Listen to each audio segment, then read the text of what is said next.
महाराज की जय। मंगल भवन अमंगल हारी, द्रबहु के दशरथ अजर बिहारी। रामायण सुर तम की छाया, दुख वही दूर निकट हरि आया। साध संगत बिन सत्संग विवेक न होही, राम कृपा बिन सुलभ न सोही। सत्संगद मुद मंगल मूला, सोई फल सिद्ध सब साधन फूला। साध संगत जी, बिना सत्संग के बिना विवेक नहीं होता। चाहे मनुष्य कितना भी चतुर चालाक क्यों न हो जाए, सत्संग के बिना विवेक नहीं होता है। और श्री राम जी की कृपा बिना सत्संग सहज में नहीं होता।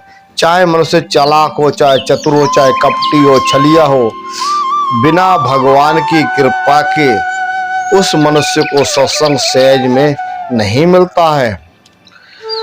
नहीं संगति आनंद और कल्याणकारी जड़ है।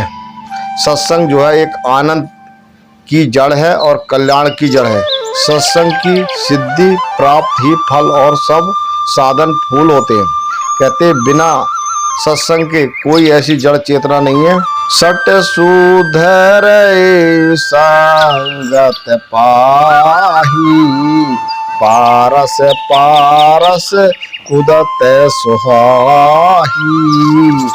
विधि बस सुजन कुसंगत पारही, अरे फन मन सम निज गुण असु सरही। कहते साध संगत दुष्टी संगति पाकर सुधर जाते हैं। जो दुष्ट होते हैं, गलत काम करने वाले मनुष्य होते हैं, वो संगत पाकर भी सुधर जाते हैं। जैसे पारस के इस पार से लोहा हो जाना। तो जैसे कोई पुराना लोहा हो संगत और उसको पारस छुआ दो तो वो लोहा भी सोना बन जाता है। तो दुष्ट लोग भी संगत पाकर सुधर जाते हैं। ऐसे ही पारस के इस पर से लोहा सुहावना हो जाता है और सुंदर सोना बन जाता है। किंतु देव योग से यदि कभी सज्जन कुसंगति में पड़ जाए, तो जैसे मानव कभी गलत संगत कर लगे, गलत उठना बैठना कर दे, तब भी सत्संग जा लगे, तब भी वो सुधर जाता है। और सांप की मणि के समान अपने गुणों का ही अनुसरण करता है। अर्थात जिस प्रकार सांप का संस्कार पाकर भी मणि उसके विषयों को ग्रहण नहीं करती। साध संगत ये कह रहे हैं कि जैसे सांप होता है, एक सांप होता है, एक सांप के अंदर मणि होती है और मणि को सांप कितना भी निकाल कर रख दे, पर उसके अंदर जो चमत्कार है वो उतना ही रहता है जितना सांप के मुख में रहता है। तो संगत करने से कितनी भी हम गलत संगत कर रहे हैं और हम साधु के चरणों में चले जाएंगे तो सुधार हो जाएगा। वो सांप की मणि ज्योति उसके समान बन जाएगा। उसका जो प्रकाश सांप के बाहर आने पर भी इतना होगा और अंदर जाने पर प्रकाश इतना होता है। सहज गुण प्रकाश नहीं छोड़ता। उसी प्रकार साधु पुरुष दुष्टों के संग में रहकर भी दूसरों को प्रकाश देते हैं। जैसे कहते हैं साधु एक अच्छा आदमी हो और एक बुरा आदमी हो, तो अब अच्छा आदमी बुरे के संग रह रहा है तो जो साधु होता है वो बुरे को अच्छे मार्ग पर ले जाता है। क्योंकि साधु की जो सोच होती है वो बढ़िया अच्छे विचार, शुद्ध विचार, भगवान के प्रति आस्था होती है। और वो जो गलत व्यक्ति होता है, जो शराब पीने वाला या मांस मदिरा खाने वाला या चोरी या डकैती करने वाला, उसको वो साधु हर समय अपना प्रकाश उस पर डालता रहता है कि आज भी ये सुधर जाएगा तो मणि के समान ये व्यक्ति हो जाएगा। उसी प्रकार साधु पुरुष दुष्टों के संग रहकर भी दूसरों का प्रकाश देते। दुष्टों का उन पर कोई प्रभाव नहीं पड़ता और दुष्ट हमेशा कभी किसी की भलाई सोचता नहीं। वो हर समय बुराई, निंदा, चुगली, एरा फेरी, चालाकी में लगा रहता है। और साधु हमेशा दूसरों को प्रकाश देते हैं और दूसरों को सुख देते हैं। साधुओं का संतों का संग करने से लाभ मिलता है मनुष्य को।